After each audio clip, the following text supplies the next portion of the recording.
Local Women Magazine presents Local Women Podcast, the show for things that matter. Keeping an Eye on It podcast from Local Women Magazine is brought to you by Cathedral Eye Clinic, Northern Ireland's leading eye specialist. Hello and welcome to the Keeping an Eye on It podcast from Cathedral Eye Clinic. I'm here today with three absolutely fabulous women.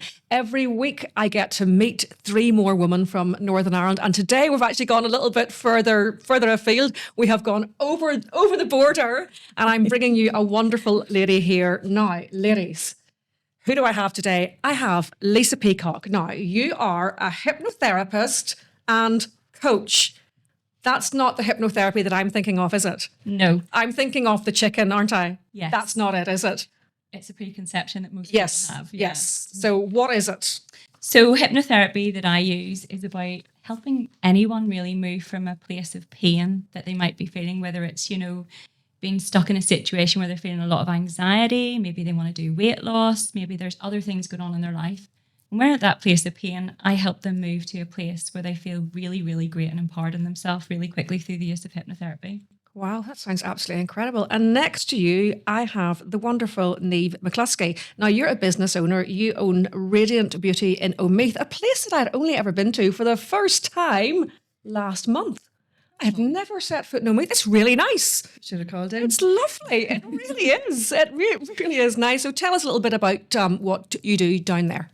So I've been in the beauty industry for 26 years. I've had my own salon for 19 years and recently upscaled it and relocated into the heart of the village. The village itself has had a facelift in the last 2 years. So it's actually a beautiful destination. Yes, lovely. And the salon, I think, is like the jewel on the crown. It does. It's right slap bang in the middle and it looks great. And one of the things that you do that I really like is you work with people who have survived cancer. Yes. So I specialise in permanent makeup. Yes. And paramedical tattooing. Yes. That's quite an unusual thing. It is. It's not too common. I think because I've been helping people improve their appearance over the years, it's kind of taken it to another level. Yes. So scar camouflage, it's all about healing trauma. Yes. Whatever caused the scar, it creates a memory, and every time you see it, so if I can actually get rid of the scar, it helps with healing the trauma. Yes. I also do areola tattooing. Yes. On breast cancer survivors. So fantastic. That's fantastic work, isn't it? Yeah. So a lot of people don't really know what it is. No, they sort of think, what is that? So I guess if you're talking about scarring, are you working with people who perhaps have self-harmed, who have been in an accident, that kind of thing? Absolutely, yeah. And it's causing them trauma to look at the scars because maybe their life has moved on. Yeah. And people who've had facelift surgery as well, that have scars down. So it's just disguising. Makes a note. For when I have my facelift. Brilliant. Yeah. So as well as that, we have Amanda St. John. Now, Amanda is a coach, a mentor, and a singer. I met Amanda in playgroup. She's one of my playgroup friends whenever we were taking our children to playgroup in Cushendall. 17 years ago. 17 years ago. And now we are the proud parents of teenagers. Yeah. It seems like yesterday that we were sitting in the Cushendall Parochial Hall eating toast with Flora on it. Yeah, and custard creams. Yeah. Life's moved on a little bit for you since then. Yeah, well, it's moved on for us all, but Yes. it's I was very much rebuilding at that time. Back then we were both married. Now neither of us are. No, I was in a really difficult position. I think Yes. there was quite a few tears over coffee back then, if I remember rightly. You were in a sort of tricky relationship. Yes. I was in a very, very difficult situation at the time and trying to find my way out. Which of course you did. I did, thankfully. Climbed out of it. And now it just seems like, so long ago. And now you're a singer. She sang at our local Woman Awards. Yeah, so it's been a big turnaround since then. I was very unhappy with my life. I had my gorgeous daughter, which was great, but every other part of my life I was very dissatisfied, and I literally just went all in, turned it around totally. Yes, and that's actually something, I know, let's talk about that topic first. Keeping an Eye on It podcast from Local Women Magazine is brought to you by Cathedral Eye Clinic, Northern Ireland's leading eye specialist. So for our first topic, we're going to pick up on something that you said there, Amanda, about changing your life completely. I mean, we're all kind of 50-ish, hitting you're a little bit younger, Niamh. Slightly. You're the baby of the group. Grasping onto those. It used to be that whenever you got to 50, that was you sort of done. You got the haircut short, you got the penny on, and that was you done, really. But nowadays, you can change your life. Do you think you can change your life completely at 50? Absolutely. I mean, I think now there is more opportunity for people to have choice. Yes. Kim, and I think that is so empowering for women. I think that, as we talked about, there used to be this paradigm that you had to, as you say, cut your hair, wear certain clothes. Yes. And now it's like, well, you can do whatever you want. You can change your job. You can change your whole career. You can change even your living circumstances. And Yes. more people are doing that without the fear of, I should be doing this, I should be doing that. Yeah. Yeah, absolutely. Niamh, we were talking about something just before we started the podcast, and obviously you're from the South, right? So it used to be in the 1980s, I can't even believe this, whenever you got married, you had to give up your civil service job. That wasn't that long ago. No. Like, things have changed in our lifetime so much. Yeah, like my mother would have had to give up her job when I was Madness. born. And everybody was just considered to be a homemaker, and that was your function in life. That was it. Yeah. But you help people make changes too, because you've talked about this paramedical makeup, and people are sort of weighed down with their past, but you can help them change that visibly. Yes. I think outer appearance reflects what's going on in the inside as well. I think so. Yeah. I mean, people have a tendency to think, oh, beauty, oh, beautician, that's sort of a superficial thing, but we're now sort of realizing it's not. No. If there's something a lot deeper, if you think about, like you speak to people about weight loss and stuff like that, like people have emotional attachment to food and... Yeah, they do have emotional attachments to things, and looking your best can also help you feel your best as well. And that's something we're sort of really tapping into now. Now, Amanda, you're all into this. Like you said yourself, I've gone all in. Now, if you look at Amanda's social media, she's running into the sea. She's going on holidays on her own. Tell us a bit about that. Yeah, well, I suppose I totally turned it around. So I actually coach people now on empowerment. I coach women primarily. And I am such a believer that we have a soul's purpose, and that if we're not living in alignment with our purpose, we're just not happy. Mm-hmm. And our mothers, as we said, didn't have that choice. I think we're the first generation that have really had a choice in like what makes you happy. What do you want to do? So I was abused in my marriage, a really, really horrible, horrific experience. And I literally was faced at 32 going... You're broken. Totally broken, emotionally, financially, mentally. You look different. Yeah. Like whenever I met Amanda, like I know whenever we have our kids, we do go a bit frumpy for a few years. But you would have been heavier. Yeah. You would have been just like eyes down whenever I first met you. Quiet. I'm 46 now, and I think I look younger now than I did at 32 because my vital energy is better. Mm-hmm. So I'm all about like literally minute by minute, day by day. You can choose at any point at any time. Like, is this in alignment with what feels good to me? Mm-hmm. And I was so unhappy with my life. And then I was like, look, I've only got one shot at this. Like, let's do it. Let's turn it around. Well, one of the turning points was the really bad marriage, and I was like, I'm not staying here, and I'm not letting my daughter think this was normal. Yes. But I had a massive turnaround. A year later, I had a near-death experience in a car accident, and I was actually leaving the counsellor. I'd been in counselling for a year because I was like, I need to understand what has just happened to me so that it never happens again. And he asked me, he says, so how are you feeling about this? Is our last session. How are you feeling? And I'm touching wood as I say this, but I actually said to him, I feel strong enough now to deal with whatever life throws at me, so bring it on. And as I was driving home from that appointment, I accidentally drove myself off the side of the mountain. So yeah, I was 32, 300 foot down the side of the mountain, bad head injury, unconscious with no pulse.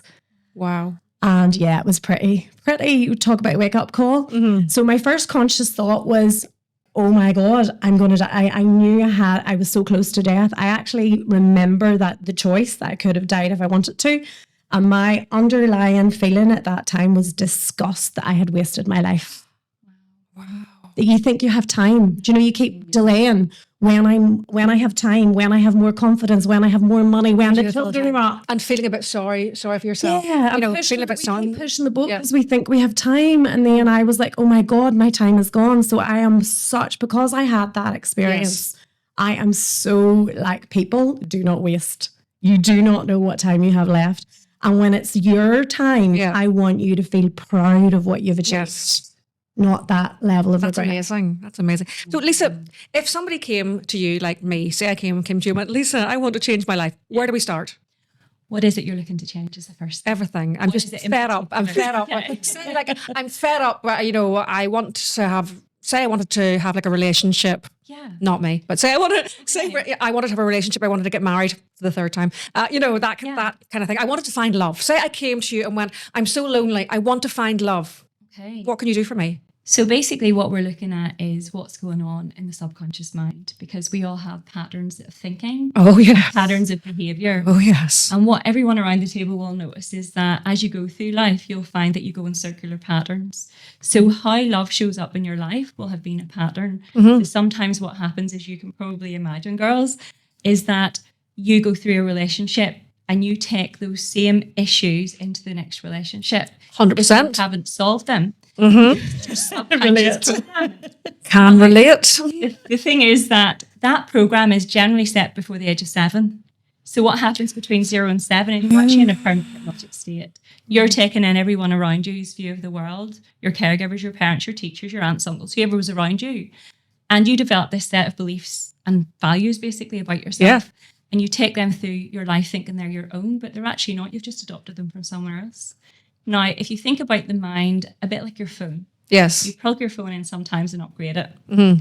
It's a bit like doing that in hypnosis. So whatever that issue is that you need to help yourself with, so whether it's finding love, finding a great relationship, feeling better in yourself in whatever area of your life it is, yes, it all comes down to the same stuff, actually. And you can reprogram, is that the word? So I don't actually do anything to you. You actually do it to yourself. So right. Hypnosis is all about you doing it for yourself. Like, I'm well aware of what I do wrong. Like, I grew up and my parents didn't maybe have a great relationship, so I didn't have good role models for love and for relationships. So then I just repeatedly, I just repeat where I am attracted to men who are a bit distant, and I repeat this all through my life until I die.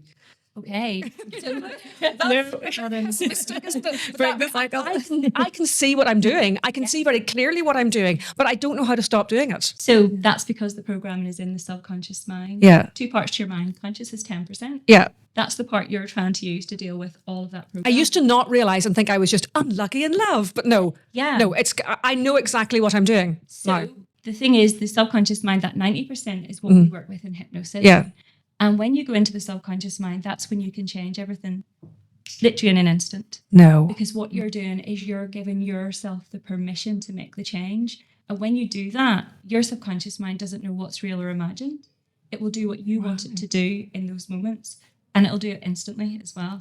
That's how powerful the power of. So would I start being like attracted to men who were decent? Yeah, what you're doing is you're attracting someone because you believe in yourself. So when you do the hypnosis, you're empowering yourself to actually believe in yourself and come back to the original version of you that was perfect before anyone else put all these limiting beliefs and values onto you. What do you think of that, Niamh? Yeah. It's interesting, isn't it? Is there a way of doing that without hypnosis? So it's an interesting question. I haven't explored any other ways of doing it. So hypnosis would be what I know and what I would do, obviously, with clients. But I don't actually know the answer to that. Do you know any other ways of doing it? Just in my own experience, I have gone through a lot of therapy over the last couple of years, and I feel like, I know the journey is never ending, but I feel like I've come to a place in myself where I can say, I love who I am. Yeah. I wouldn't change who I am. That's lovely. And it was only when I came to that place that I attracted in the right people into my life.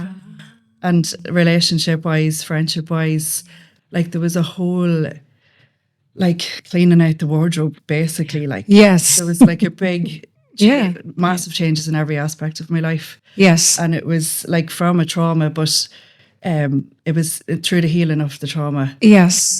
That change happened. That brought you to a happier place. Yeah. And you feel different. Oh, very different. Yeah. Like I would have been the kind of person, I was just always a people pleaser and a yes girl. And even though sometimes I'd feel inside, oh God, I haven't got the energy for this or given myself to this person, but I would do it anyway now, where now I can step back and say, yeah, I'm still that person, but am I able for this? Do you find in your work that a lot of people lean on you a lot? They'll come in and tell you all their stories. And do you find that hard to deal with at times? No, people open up. Yeah, they do. So you're in a room and it's one-to-one, and I probably have like a degree in psychotherapy or something at this stage. Yes, the amount of stuff you've heard, yeah. Yeah, and like I always say to my clients, like, your secrets are safe with me, because I'm literally like Dory. Nothing stays in my brain anymore. Yeah. And I think it's like self-protection. Like, I will listen and I will share my stories with them, and it's a really lovely space, and I have lovely connections with my clients. But when they leave, that leaves with them. So it doesn't stay with me. Yes. So I don't hold on to any of other people's baggage. Isn't it great now that we as women can share these things, that we're in a society where it's okay? Because I know even back in our mothers' days, if they were like being abused by their husbands, they kept it to themselves. Or if they went to the priest and told him, he went, oh, that's just marriage. You know, it's nice that we can share this and we can offload on other women now, and without any sort of fear of being judged. Yeah, there's absolutely no judgment. Yeah. Amanda, if anybody is listening to this and they're thinking, I want to change my life, what would you say to them? How long have I got? 2 minutes. So maybe you were asking about other different modalities. There's so many different modalities in it, and I work very much with manifesting energy and like the laws of the universe and the emotional scale. And I swear to God, it sounds like at the start I thought it was like really woohoo. But once That's the word I used, but you at one point. Yeah, you did. Everybody, so many people have said that. But see, once you get that you have a belief system, as Lisa was saying, like 90 to 95% of our belief system is formed before we are 7. If you believe that you're worthy of something, you will attract more evidence of that. So once you get that everything is about how you feel, it's like, how do I level up how I feel? And then you attract at the level that you feel. So if you're, I used to get really like confused about this because I was a very positive thinker. Yes. But I'm thinking positively, which is that 5 to 10% of the conscious brain. But my nervous system was rooted in unworthiness, insecurity, fear. So if you're operating from those low vibrations, you keep attracting more evidence of the low vibrations. So everything is about looking at your belief system. So your outer reality is so your results in your life are quite literally a mirror of your internal thoughts and feelings. And I was like, that blew my mind. And I was like, well, I need to change something because I'm not staying here. Yes. And I have literally spent the last 20 years going, right, well, if I am the creator, if I am that powerful, how can I take ownership of how I feel? And that's why I'm swimming in the sea and doing all the crazy things, because it makes me feel good.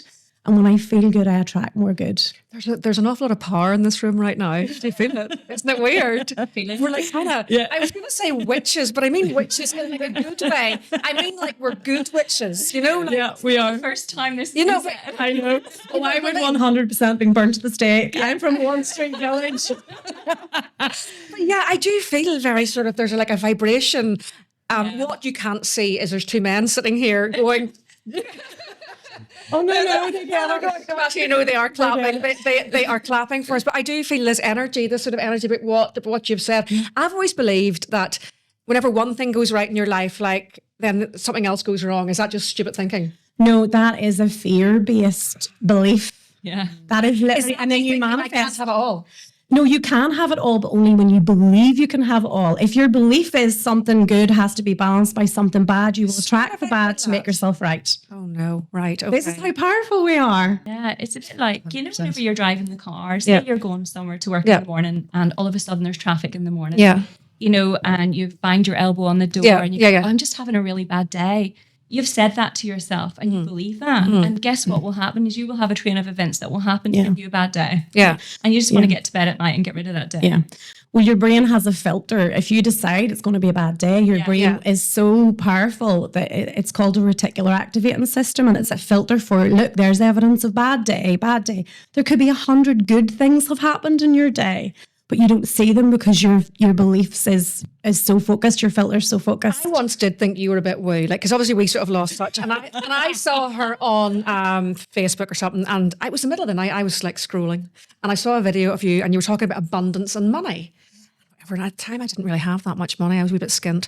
And my mum came up the next day to stay with me. That's so weird. And because I think in part of your video, you were like, you had to say, I am abundant. And I kind of did, I'm abundant. I mean, the next day, my mum came up and she brought out of her pocket, she brought this like pocket watch, this gold pocket watch. She went, oh, it was clearing out and I found this. It used to belong to your granny. You might want to pawn it for a few quid. And we went down, you just to sell it because it was like something it was rare looking. And I went down and I got 300 quid for it. Brilliant. You're welcome. And that was just from going, I'm abundant. I thought it was so weird. So But imagine if you actually believed it. You said that with a bit of a negative. I did sort of say skepticism. Very next Imagine day. if you believed it. What would be possible? It's all possible here on the Local Woman podcast. Keeping an Eye on It podcast from Local Women magazine is brought to you by Cathedral Eye Clinic, Northern Ireland's leading eye specialist.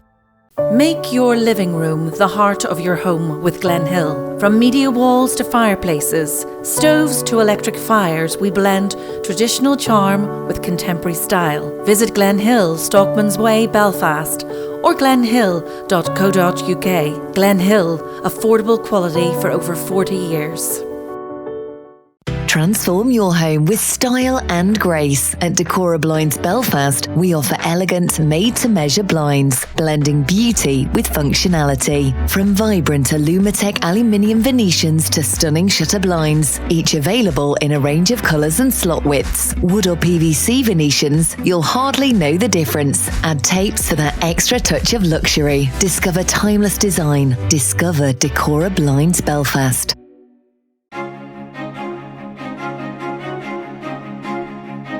Don't just picture a new look. Step right into it at Glen Hill, Stockman's Way. Explore Belfast's biggest media wall displays with bespoke designs from Mivonic and Alir. Plus, stunning multi-fuel stoves and fireplaces. Find your modern way of living only at Glen Hill, Stockman's Way, Belfast. Local Women magazine presents Local Women podcast, the show for things that matter. Keeping an Eye on It podcast from Local Women magazine is brought to you by Cathedral Eye Clinic, Northern Ireland's leading eye specialist. Okay, our third and final topic of the day is, I can't believe we're even talking about this in 2025. It's whether or not you want to have kids or not. Now, we all have kids. 3 of us here only have one because we're always told you only have one. Yeah. Is it okay to only have one? And actually these days, a lot of the younger girls are saying, I'm not having kids. And I sort of think, high five to you for actually coming out and saying it. Because we would have been told growing up, oh, you have to have children, otherwise you're going to regret it. What do you think of this new trend not to have kids and to say it out loud?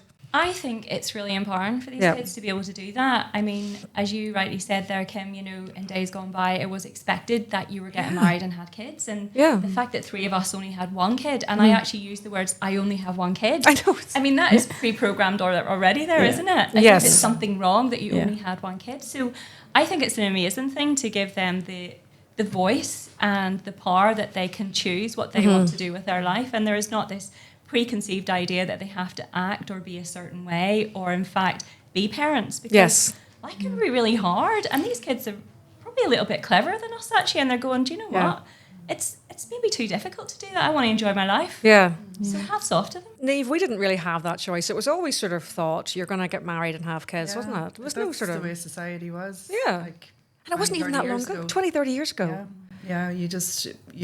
You're a girl, your function in life was to get married and have babies and be a homemaker, and then to have a job and work as well, because mortgages got so high and everything else. So It's a lot happened in our generation, really, when you think about it. Is it any wonder we all need therapy? Yeah. Because things have changed so much. Because we've gone from my mum worked, but we've gone from sort of, it wasn't expected that you work to not only working but kind of running everything. Yeah. We just run the whole show now. Yeah. It's hard. Yeah, lot. you're expected to do it all. Yeah. When you have 3 kids, Niamh, do you feel under pressure? Oh, massively. Yeah. And it's the guilt, because I always feel like it's the family at the moment, like, because I'm trying to establish my business and grow it.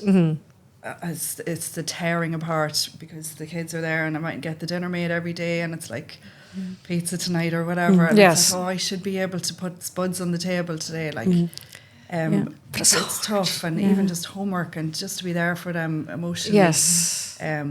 It's just constant. It's a constant juggle. It's tough. Well, the whole 9-to-5 system, if you think about it, was designed for a man out to work and a woman at home, looking after the children, doing the chores, making the dinner, and now we're expected to do it all. Yes. So that's why people are so exhausted, and that's why people are so out of balance and so stressed and so anxious, because we don't have space and we don't have headspace. So I don't think we were supposed to do it all to that, to the degree, to the level that we're to the now degree that doing we it. are. Yeah. And there was something that I talked about earlier. Because our place has changed, I think men are a bit confused these days. Yeah. What have we done to men?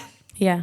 Well, the women have got more masculine and the men have got more feminine. I think the men... Because we've emasculated them. I think men don't know what to do anymore, if you know what I mean. Like, because we're kind of doing it all, and like obviously, like you girls aren't dating. I'm kind of dating a bit sometimes, and I'm a bit hopeful, but it's not working. But, like it's like the guys are just like they don't sort of know their place anymore, because they used to be the sort of hunter gatherers, providers, and you're like, I can do everything. But are we giving them our place? No, that is what we have to take ownership for. Are we giving them their place? Not being that fair to men too, because we do criticise them a lot, obviously. Yeah. They're going out to work as normal as they would have done generation after generation. The rules changed, but we that's didn't not tell enough. them. But that's not enough now. No. They're expected to do all this stuff in the house that they never had to do, and if they don't, then they're bad. Getting crucified. They're bad. And have emotional capacity. Yes. We changed the rules and we didn't tell men. Yeah. They have to. Should we tell them? I think it's up to them to evolve as well. Like, we've evolved, so I would love Northern Irish men to evolve. So, Northern Irish men, if you're listening, listen up. It's time to level up. Now, that's not all men. As I always say on every episode, we're not anti-men, we're pro-women. And you have a daughter, I have a son, and I do try to, raise him to be a decent human being, because I think we are the ones who can teach, I think. Absolutely. The next generation how to be decent and how to get on with it. Do you have a mix of boys and girls? Yes, I have 1 boy and 2 girls. And do you find them very different in their outlooks? Well, they're all different as individuals. My boy, he's 19, and I feel like my job here is done. And is he aware of that? It's never done. Have you told him? No, because he's a great kid. He's a great boy. He's a great Boys man. are easy, aren't they? Yeah, he's my friend. Mine is too. My 17-year-old's my friend. It's great. Yeah. The girls are at the beginning of the teenage years, and there's a little bit of turmoil and hormones that's different raising a girl than it is a boy. Yeah. Very different. Yeah. Boys are a little bit more placid if they have their dinner. Yes. They're happy enough. Like They are kind of, and that's kind of sounds a bit sexist, but it is true. Yeah. Guys, I think, are more simple beings. Did you ever want any more kids, Amanda? I actually did. Did you? I always wanted more. Yeah, I'm a very I don't know, maternal. Amanda, what age are you? It's never too late. 46, I think. Oh, that Amanda, ship has 46. sailed. Yeah. I don't know. No, I did. I separated 15 years ago, and I thought I would have met my person, and I always wanted more children. Always wanted. I really didn't. So I've had to really let go of that the last year or so and just be like, right, okay, it is what it is. But also I'm very aware that if I have had more children, I wouldn't have made as much impact with my career, with my music, with my career. So it swings and roundabouts, I think. Yeah. So I'm really grateful for what I have, and I'm really grateful. Like, my daughter is an absolute darling. And I don't know if she would have turned out as well if there had been. Yes, she's got so much emotional support there, and so I think it's all never perfect. wanted another child. I literally remember giving birth and it was horrendous, and looking at the child going, oh, thank God that's over.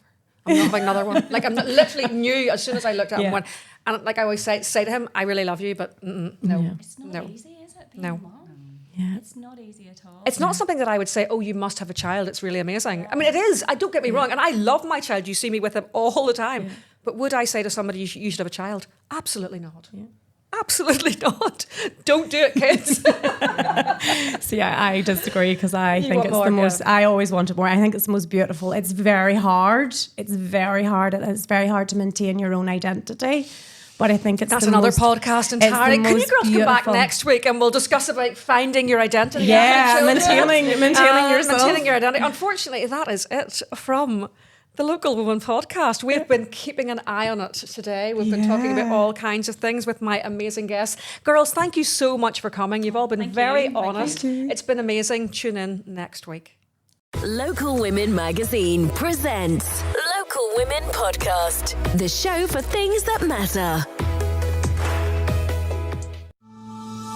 Keeping an Eye on It podcast from Local Women Magazine is brought to you by Cathedral Eye Clinic, Northern Ireland's leading eye specialist.